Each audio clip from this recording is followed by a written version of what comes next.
Stephanie and Paul all the great things to consider for transit, walking, and cycling. So just kind of recap the different aspects for each route. Again, transit today on Pryor, comparing to Hastings and the Expo line, those routes really do carry the lion's share of longer distance transit travel. And Pryor with 4,400, it is really important for local access. About 2,000 or so board in this area each day. We see many boardings and lightings across throughout the corridor in this area. And when Matt showed that map about walking distance, the kind of northeast corner near Venables and Clark, those would be the riders today that would be most impacted by a route change. So this map that's in your guide in the transportation section of each of the routes shows that 5-minute walking catchment to each of the new arterial streets. So I've just kind of circled like where that changes as we go from route Pryor, William, Malkin, and then National. And this map only shows the walking distance to the new arterial. So just keeping in mind, there's still services on Hastings. All these residents and businesses, people from those areas are still within that 5-minute walk to service on Hastings. It's just that the change would be to the route on Pryor and Venables.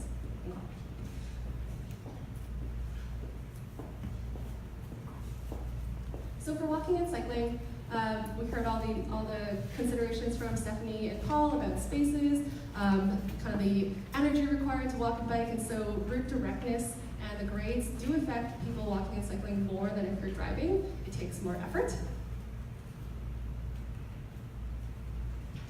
So just to highlight some of the differences between the overpass and underpass, they both have their benefits and they both have their challenges.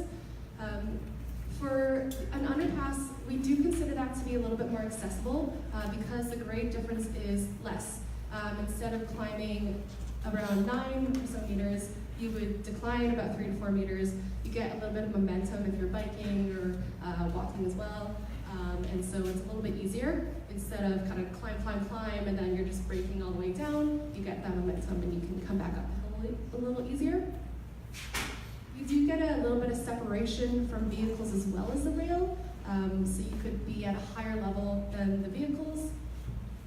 However, the kind of downside of an underpass is it might feel dark or under the rail crossing, so there are challenges with that as well, and design considerations around safety, visibility, and how those could be enhanced with art and public space. An overpass, some people might actually find that really enjoyable to walk on as well. If you're a transportation nerd and you want to look across the rail line, it can offer these great views and be a great experience, and can also be integrated with future buildings as well. And similarly for both, there's always potential for art, enhancement, public space, and how to integrate that great walking environment.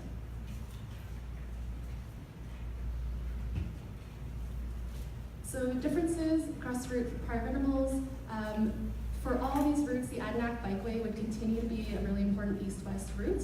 It does have pretty good grades and flatness, and so we do see 4,000 or so people biking on that route throughout the summer each day. For Pryor, there is that potential to combine combine the crossing as one structure, but it's also possible to do it as two. Oh, and yesterday there was a question, could we do more than one overpass? The answer is yes. If there were direction from you to still improve Malkin, still improve the other streets and provide sidewalks and consider another walking or cycling crossing further south, that is an option.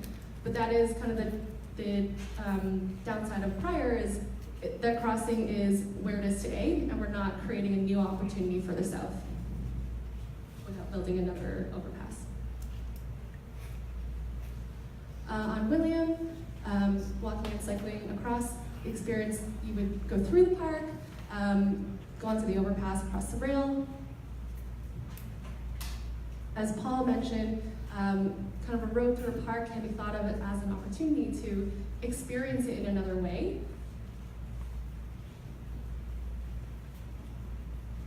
With the Malkin route, generally very similar as well. You're walking or cycling along the south side of Strathcona Park. The kind of difference between the variations is that with the Malcolm North variation, in order to preserve some of those operations on Curtis Road, we'd need to build a service road to the south. And so if you're walking on that south sidewalk, you'd kind of be sandwiched in between a road on the left side and then another road on the right side, a service road. So it could be a less desirable walking experience.